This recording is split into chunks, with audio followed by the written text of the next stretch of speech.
بسم اللہ الرحمن الرحیم الحمد للہ وکفیٰ وسلام علی عبادہ الذین اصطفیٰ اما بعد فاعوذ باللہ من الشیطان الرجیم بسم اللہ الرحمن الرحیم فاتقونی یا اولی الالباب لعلکم تتقون۔ اللہ تبارک و تعالیٰ نے قیامت تک کے لیے عمل کے لیے قرآن پاک نازل کیا ہے۔ اللہ تبارک و تعالیٰ کا ارشاد ہے، اے میرے بندو مجھ سے ڈرو، اے میرے بندو مجھ سے ڈرو۔ کس سے کہا جا رہا ہے؟ یا اولی الالباب، جن کو اللہ نے عقل عطا فرمائی۔ اے عقل والو، تم دنیا بھر سے ڈر رہے ہو، مجھ سے نہیں ڈر رہے ہو۔ ایک یہ ارشاد اللہ تبارک و تعالیٰ کا۔ دوسری بات جس نے میرے دل اور دماغ کو سخت متاثر کیا کہ مسجد نبوی کے امام صاحب کے بارے میں معلوم ہوا کہ وہ رو پڑے ہیں، خطبے ان کو لکھ کے دیے جاتے ہیں۔ انہوں نے فرمایا کہ غیر یا ہمارا دشمن ہمارے اوپر نہ مسلط ہے نہ مسلط ہو سکتا ہے اگر ہم ایمان والے ہیں، مگر ایمان والے جب اللہ کی نافرمانی کرتے ہیں تو ان کو سزا دوہری ملتی ہے۔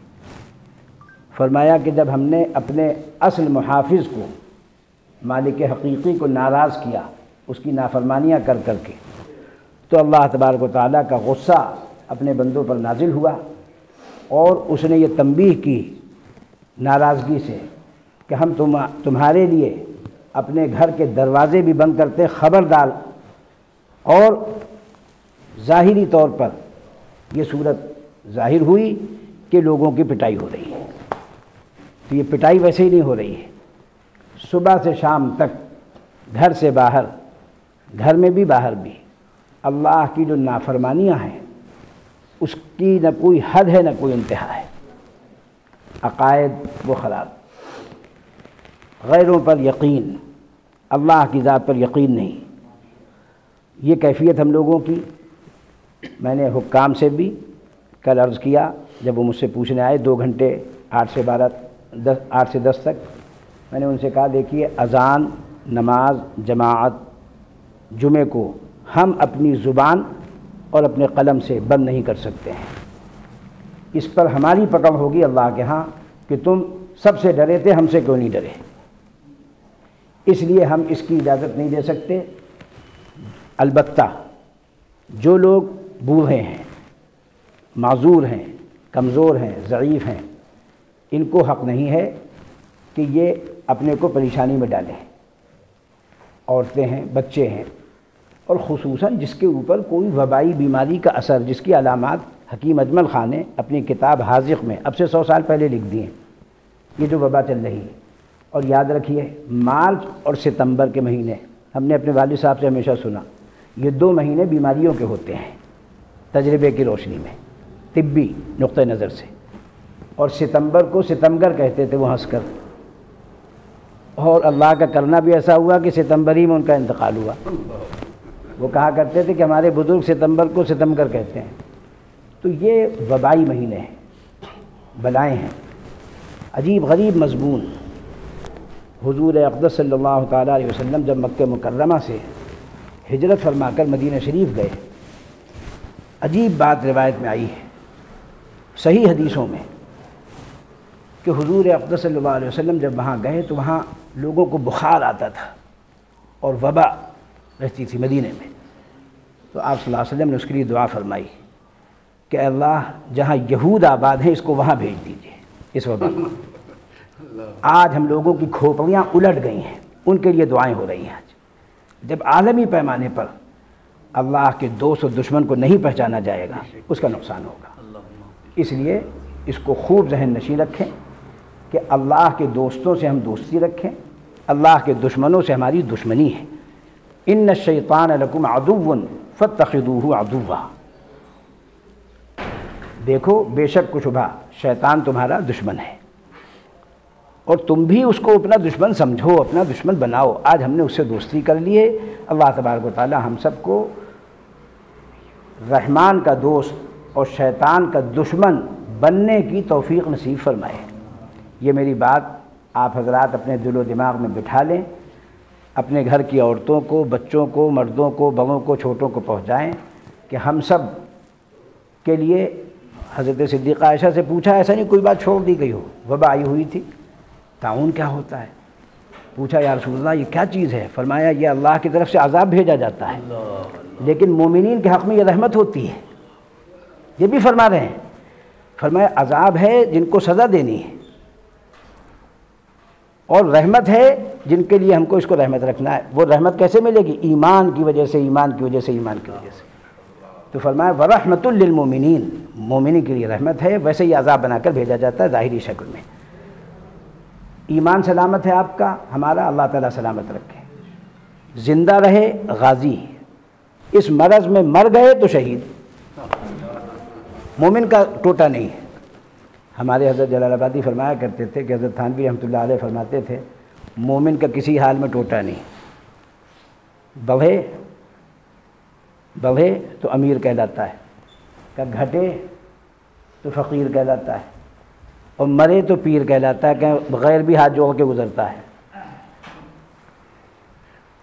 اور کہا جو غیر ایمان والا ہے نقصان تو اس کا ہے، دنیا میں بہت بڑھے تو سپوت کہلائے، اور گھٹے تو کپوت کہلائے، اور مرے تو دیکھ کے بھی بھوت کہلائے۔ یہ ہے علامت کفر اور ایمان کی، اللہ تعالیٰ نے دنیا میں بھی رکھی ہے، اس لیے اللہ تعالیٰ ہم سب کو ایمان کی قدردانی نصیب فرمائے، جو جڑ ہے اسلام کی قدردانی نصیب فرمائے جو ہمارے اعمال ہیں، اور احسان کی قدردانی نصیب فرمائے جو ہمارے اخلاق ہیں۔ وقت ہو گیا اذان کا؟ اچھا ہو گیا، اچھا جی 24 پہ اچھا، نہیں وقت جب ہو جائے، یہ تو نیٹ کا وقت ہوتا ہے۔ ہمارے بزرگوں کا ارشاد ہے، ایک صاحب آئے میرے پاس رمضان شریف میں، ایک بوڑھے ایک جوان، کہنے لگے کہ مفتی صاحب یہ فجر کی اذان فوراً ہوتی ہے اب رمضان میں، اور ہم نے مفتی نثار احمد صاحب کے زمانے میں دیکھا کہ 20 منٹ کے بعد ہوتی تھی، تو اب جو ہو رہا ہے یہ صحیح ہے یا وہ صحیح تھا؟ میں نے کہا اس میں احتیاط زیادہ ہے۔ جو بزرگوں نے ہمارے کیا، یاد رکھیے پہلے لوگ چاہے جیسے تھے مگر ان میں طبیعتوں میں احتیاط تھی،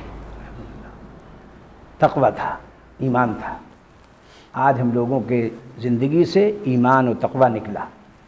ایمان و تقویٰ یہی دو چیزیں جڑ و بنیاد ہیں دوستی کی اللہ سے، اور ایمان کا مقابل بے ایمانی ہے، ہر قسم کی بے ایمانی، شرک سے شروع ہوتی ہے اعلیٰ درجہ اوپر کا، اور نیچے تک چلی جاتی ہے۔ آپ سائیکل بھی ادھر ادھر کھڑی کریں گے، راستہ روکیں گے، یہ بھی ظلم ہے۔ تو اللہ تبارک و تعالی ہم سب کو اہتمام نصیب فرمائے۔ خاص طور پر 3 دعائیں یاد رکھیں، حسبنا اللہ و نعم الوکیل علی اللہ توکلنا، پڑھتے رہیے، حسبنا اللہ و نعم الوکیل علی اللہ توکلنا، حسبنا اللہ و نعم الوکیل علی اللہ توکلنا۔ دوسرے لا الہ الا انت سبحانک انی کنت من الظالمین۔ ایمان کے ساتھ جو بھی اس کو پڑھے گا، اللہ تبارک و تعالیٰ کا وعدہ ہے وَكَذَلِكَ نُنْجِي الْمُؤْمِنِينَ۔ حضرت یونس کے بارے میں فرمایا کہ وَنَجَّيْنَاهُ مِنَ الْغَمِّ، ہم نے ان کو غم سے نجات عطا فرمائی، وَكَذَلِكَ نُنْجِي الْمُؤْمِنِينَ، اور اسی طرح ہم آئندہ بھی مومنین کو نجات دیں گے۔ معلوم ہوا ایمان شرط ہے، دوسروں کے نجات کا وعدہ نہیں کر رہے ہیں اللہ، ایمان والوں کو نجات دی جائے گی، تو ہم پہلے اپنے ایمان کو سنبھالیں۔ اگر ایمان ہوگا تو خدا سے ڈرنے والا بھی کسی سے ڈرنے والا ہے۔ یہ ہمارے دل کی کیفیت ہونی چاہیے کہ ہم صرف اور صرف ایک اللہ سے ڈریں۔ حضرت ابراہیم کا واقعہ پہلے بھی سنایا تھا، پھر سن لیجئے۔ جب ان کو آگ میں ڈالنے کی تیاری مکمل ہو گئی نمرود کے ہاں، اب ان کو یقین ہو گیا کہ آگ میں ڈال دے گا، اب اس کیفیت میں، یقین کی کیفیت میں اللہ کی طرف توجہ کر کے حضرت ابراہیم خلیل اللہ کیا کہتے ہیں؟ حسبنا اللہ و نعم الوکیل۔ حضرت جبریل نازل ہوتے ہیں، فلیس الیس لی حاجہ، میرے لیے کوئی حکم، میری کوئی ضرورت، فرمائیے۔ کہا میں نے اللہ سے براہ راست درخواست کی ہے، تو اللہ تعالیٰ نے فرمایا قلنا یا نار کونی بردا وسلاما علی ابراہیم، ہم نے آگ کو حکم دیا کہ ہمارے حکم سے ٹھنڈی ہو جاؤ۔ لہذا اللہ تعالیٰ سے جب براہ راست ابراہیم نے عرض کیا تو براہ راست اللہ تعالیٰ نے آگ کو حکم دیا ٹھنڈی ہو جاؤ۔ اس لیے یہ ساری مخلوق اللہ کی پیدا کی ہوئی ہے، اس کا خیر اور اس کا شر اس کے قبضے قدرت میں ہے۔ اللہ تعالیٰ کے ہم بن جائیں، اللہ تعالیٰ ہمارے۔ من کان للہ کان اللہ لہو، جو اللہ کا ہو جاتا ہے اس کا اللہ ہو جاتا ہے، یہ فیصلہ ہے۔ اللہ میاں کے ہم تھے، اللہ میاں ہمارے۔ آج ہم لوگوں نے جب یہ معاملہ کیا، اپنے اعتقاد سے، اپنے عمل سے، اپنے اخلاق سے، اپنے قول سے، اپنے فعل سے، اپنے حال سے، کہ نعوذ باللہ نعوذ باللہ نعوذ باللہ ہم کسی اور کے ہیں، لہذا ان کی خوشنودی میں بیانات دے رہے ہیں، ان کی خوشنودی میں احکامات جاری کر رہے ہیں، تو ان لوگوں کو یاد رکھنا چاہیے مرنا ہے اور جواب دینا ہے احکم الحاکمین کو کہ انہوں نے کس کی خوشنودی کے لیے مسجدیں بند کرنے کو کہا، کس کی خوشنودی کے لیے لوگوں کو نماز پڑھنے سے روکا، کس کی خوشنودی کے لیے انہوں نے یہ سب کام کیے۔ مرنا ہے اور جواب دینا ہے۔ اللہ تبارک و تعالی ہم سب کو وہاں کی جواب دہی کا فکر نصیب فرمائے اور اس کے مطابق اپنے اعتقاد، اپنے عمل، اپنے اخلاق، اپنے قول، اپنے فعل کو کرنے کی توفیق نصیب فرمائے۔ وآخر دعوانا الحمد للہ رب العالمین۔